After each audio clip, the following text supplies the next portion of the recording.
Welcome to the Deep Dive, where we really get into the sources. Today we're tackling someone you've definitely seen, heard, or read, John Hodgman, a guy who seems to be everywhere. He really is, and the sources we've gathered paint this fascinating picture.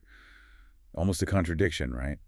He's known for, well, making things up, but he's built this incredibly solid multi-platform career. Exactly. So our mission for this deep dive is to figure out how that happened. How does someone start out as a serious literary agent, deep in the book world, and end up as this meta humor personality, the expert on things that aren't real? Right. We're trying to find that through line. What connects the PC guy ads to the best-selling books, the podcast judge, the voice acting, Right. all of it. We want to pinpoint those moments where it clicks. Yeah, those aha moments for you, the listener. And maybe the bigger point here is the irony. He got famous dealing in fake facts and absurdity. Yet that somehow led to real, sustained success. And you could argue a kind of genuine authority in comedy and storytelling. It really makes you think about expertise itself. Okay, so let's dig in. To really get the joke, you have to start before the joke, right? Back to the beginning. John Kellogg Hodgman, born June 3, 1971, Brookline, Massachusetts. So he's 54 now, based on our source date. And that Brookline setting, that Boston area, it's pretty academic. The sources point to his family background being quite formative. How so? Well, his mother, Eileen Callahan, she was a nurse and an educator, practical, grounded. But his father, John Francis Hodgman, he was CEO of the Massachusetts Technology Development Corporation and a professor at Tufts. Ah, okay. So you've got this mix of real-world application and high-level academia and business. Precisely. It's not just, a comfortable background. It's one steeped in thinking, in systems, and education. And you see that influence early on. He went to Heath School, then Brookline High. But it wasn't just about showing up for class. No, definitely not. The sources highlight something really telling from high school. He edited an underground magazine, which, okay, lots of bright kids do that. The name. The name, Samizdat. Right. Explain that for people who might not know. Samizdat was the term for this incredibly brave grassroots movement in the Soviet bloc where people would self-publish and secretly circulate writing that was banned by the government. Dissident literature. So here's this kid in suburban Boston naming his high school zine after this very specific, very serious act of political and literary defiance from behind the Iron Curtain. It's fantastic, isn't it? It's such an early sign of his whole deal. Taking something obscure, intellectual, maybe even a bit pretentious, and using it for humor. Claiming this mantle of subversion for, probably complaining about the cafeteria food. It's that high-low mix, the meta-commentary right from the start. Absolutely. And he wasn't just writing, he was already doing audio. Senior year of high school, he hosted Radio Consuelo on WMFO in Medford, a free-form station. So shaping content with just his voice, finding that persona, even back then. Yeah, laying the groundwork. And that leads right into Yale. He graduates in '94, literature degree. But critically, the sources emphasize his focus was literary criticism. Not just reading books, but taking them apart. Exactly. Literary criticism teaches you structure, rhetoric, how authors build authority, how narrative works, or how it fails. It's analytical boot camp. Which I imagine is pretty useful if you later decide to build your own fictional worlds that pretend to have authority. It's essential. Yeah. Without that training, the later stuff, the almanacs, they could just be like random silliness. Yeah. But because he understands the mechanics of authoritative writing, his satire is structured, detailed, almost believable in its absurdity. Okay, but here's the twist most people miss. Before the fake expert, he was a real expert. Or at least a real professional in a related field. His first major job, literary agent. Right, at Writer's House in New York. And not just fetching coffee. He was a professional literary agent representing actual authors. Like who? People like Darren Strauss, Deborah Diggs. Wow. Oh, and actor Bruce Campbell. Bruce Campbell. Wow. Okay, so he was deep inside the publishing machine. Contracts, pitches, rejections, the whole game. Think about the insider knowledge that gives you. The jargon, the anxieties, the weird power dynamics of the author-agent-publisher triangle. He saw it all. He was a gatekeeper of stories. A genuine gatekeeper. And then what does he do with this very specific, very niche professional experience? He turns it into comedy. Immediately. Yeah. He mines it for his column at McSweeney's Internet Tendency, Ask a Former Professional Literary Agent. Huh. Perfect. So he takes the kind of insider stuff that nobody else would get, all the weird details, and makes it funny, relatable, self-aware. That's the first big synthesis, isn't it? taking real earned authority in one field and twisting it into satire in another. It gave him that believable voice. He could sound convincing because he had been convincing in a serious role. Exactly. That foundation of literary world authenticity makes the leap into total absurdity work. It makes it funny, not just random. Okay, so that leap. Let's talk about the almanacs. This is where the fake expert persona really takes shape. The Areas of My Expertise comes out in 2005. And the concept is just. It's brilliant in its commitment. Satirical almanac, full of information. Except, Almost none of it is true. right, it's meticulously crafted misinformation. It wasn't just like a few funny lists. It was this whole dense, interconnected fictional universe presented as fact. He even did an audiobook version, reading it with this deadpan educational tone. And the details were incredible. The famous one, the list of 700 hobo names. Yes, Jon Stewart picked up on that later. These weren't real historical names. Hodgman invented 700 of them, each with this perfect, slightly tragic, authentic-sounding ring. Who does that? That level of detail, that commitment to the bit, that's what elevates it. That's the key insight, I think, for you listening. This wasn't lazy humor. It was high-effort fabrication. He followed it up with more information than you require in 2008, and that is all in 2011. The trilogy of fake knowledge. And viewed together, it's his amazing commentary on the information age, right? It's burying you in facts, details, lists, charts. But they're all nonsense. It's like he's mocking our obsession with data with knowing trivia. It's like he's saying, I can be the ultimate expert just by sounding like one and overwhelming you with sheer volume, confidence over accuracy. Totally. Yeah. And the thing that blasted this whole concept into the mainstream was The Daily Show. His first appearance was November 16, 2005, to promote that first book. And Jon Stewart got it immediately, called the book very funny, and that hobo name section a certain kind of genius. That's huge. Stewart's endorsement basically told his massive audience, yes, this weird, nerdy, high-concept joke is actually brilliant. You're allowed to find this funny. And it wasn't just a one-off appearance. Oh, no. That kicked off a 9-year run. He became regular contributor, the resident expert, appeared 73 times between 2006 and 2015. Wow, 73 episodes. Yeah. That's where he really honed the public persona. The glasses, the slightly awkward suit, the absolute deadpan delivery of the most bizarre statements, the eccentric authority figure. And that persona started popping up elsewhere, right? Collaborations. Definitely. It bled into music, especially with They Might Be Giants. In 2005, he played the Deranged Millionaire on their Venue Songs project. He did these spoken word bits between songs, dialogue he actually co-wrote with the band. The Deranged Millionaire. Another perfect Hodgman character name. And what's cool is how these things connected. That character, born from the TMBG project, later shows up on The Daily Show in 2014. He even performed live with TMBG on Craig Ferguson's show in 2009. So his fictional creations had legs they could move between platforms. Yeah, they had narrative weight, consistency. And speaking of music collaborations, you absolutely have to mention Jonathan Coulton. The song. Furry Old Lobster, based entirely on one of Hodgman's elaborate, completely made up and touchingly sad stories from his books about this fictional species of extinct furry lobsters. I remember reading that. It feels so plausible in its melancholy weirdness. And that's the formula crystallizing, right? Hodgman, the intellectual, invents a ridiculous but detailed tragedy. He delivers it with utter conviction. Then other talented artists, like Coulton, treat the fabrication completely seriously, giving it real emotional resonance through music. It's this wonderful, self-reinforcing cycle of meta-comedy. Okay, so he's built this cult following, this respected niche in comedy and literature, but then comes the explosion into true mainstream ubiquity. The thing everyone knows him for, even if they don't know his name. The Apple ads. The Get a Mac campaign. May 2006 to 2010, just massive. He was the PC. The personification of it. Yeah. Stuffy, awkward, prone to viruses, always slightly behind the curve. Standing next to Justin Long's cool, effortless Mac, Hodgman just nailed that character, the corporate drone. Defensive, but resigned. But wait, we have to stop here. Because the sources give us the punchline to the entire campaign. The ultimate irony. Oh, it's beautiful. He spent 4 years as the face of the PC. And John Hodgman himself Had been a Mac user since 1984. Since 1984. He wasn't just playing a role, he was playing the opposite of himself, embodying the tech he'd abandoned decades earlier. It's just perfect. It speaks volumes about his commitment to the bit, his acting chops, and maybe his understanding of satire. He was getting paid very well, I assume, to be the butt of the joke about a product he didn't even use. And that role just stuck.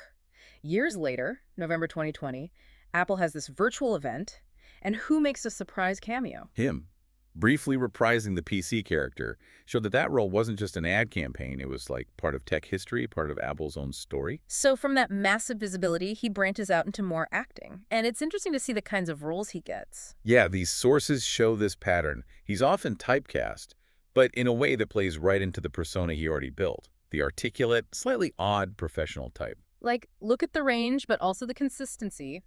Sci-fi.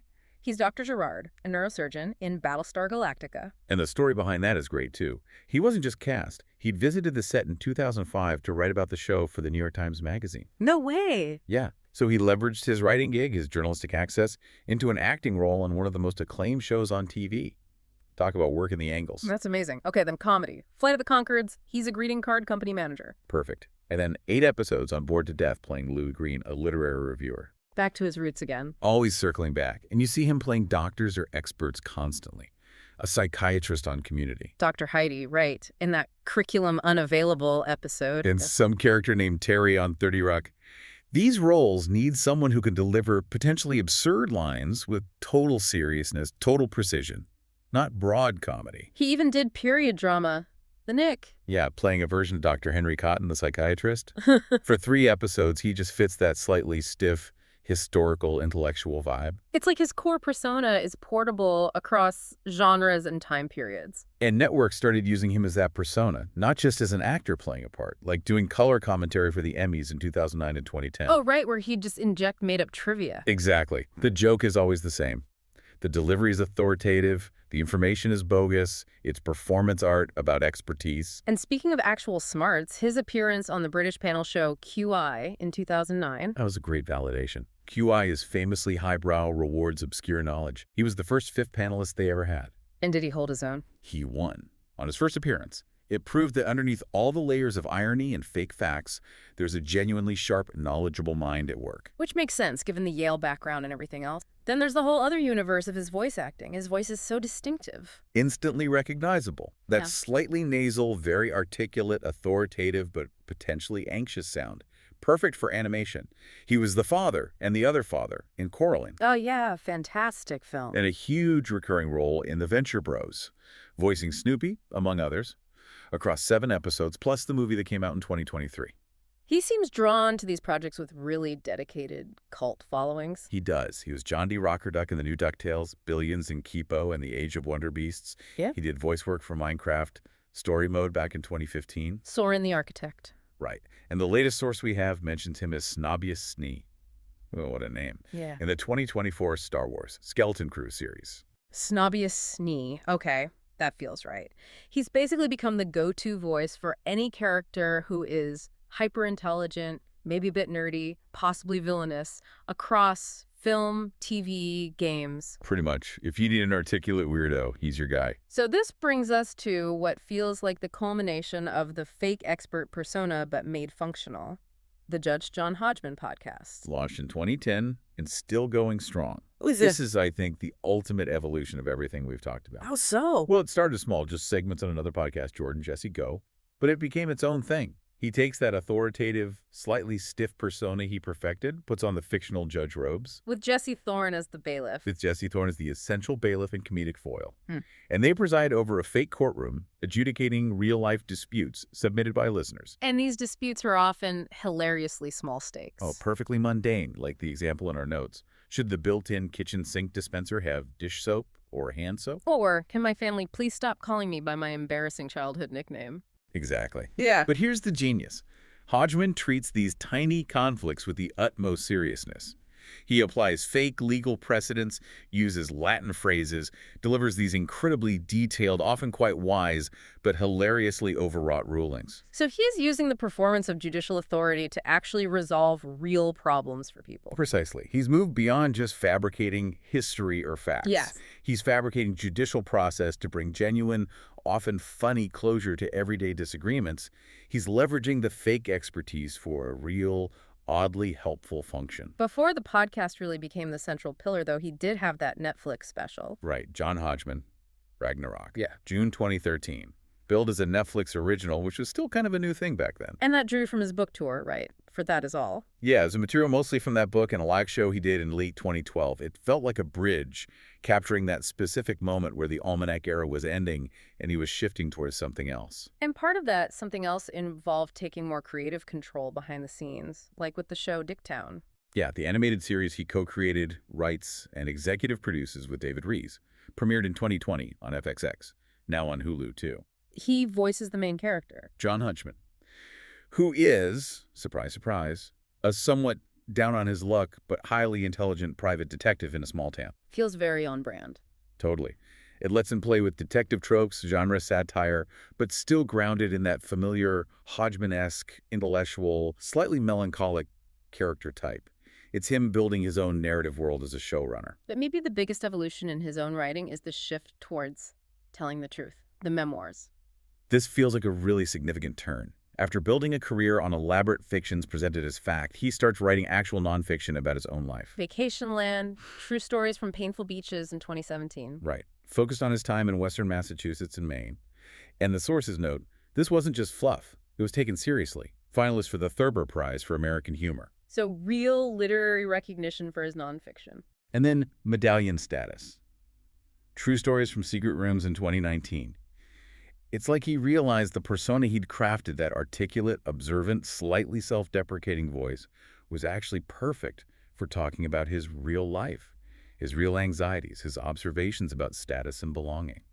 So he didn't abandon the voice, he just pointed inward. Exactly. He went from hiding behind fake facts to revealing himself, using the same sophisticated tools he'd always used.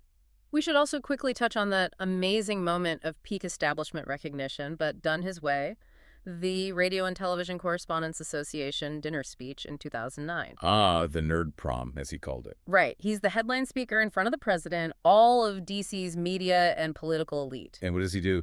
He uses his platform to declare President Obama the first nerd president, and then proceeds to quiz him live on his knowledge of Frank Herbert's Dune. It's brilliant. It's the ultimate Hodgman move, taking his niche, geeky knowledge right into the heart of power, using it to gently puncture the formality, but also as a weird kind of common ground.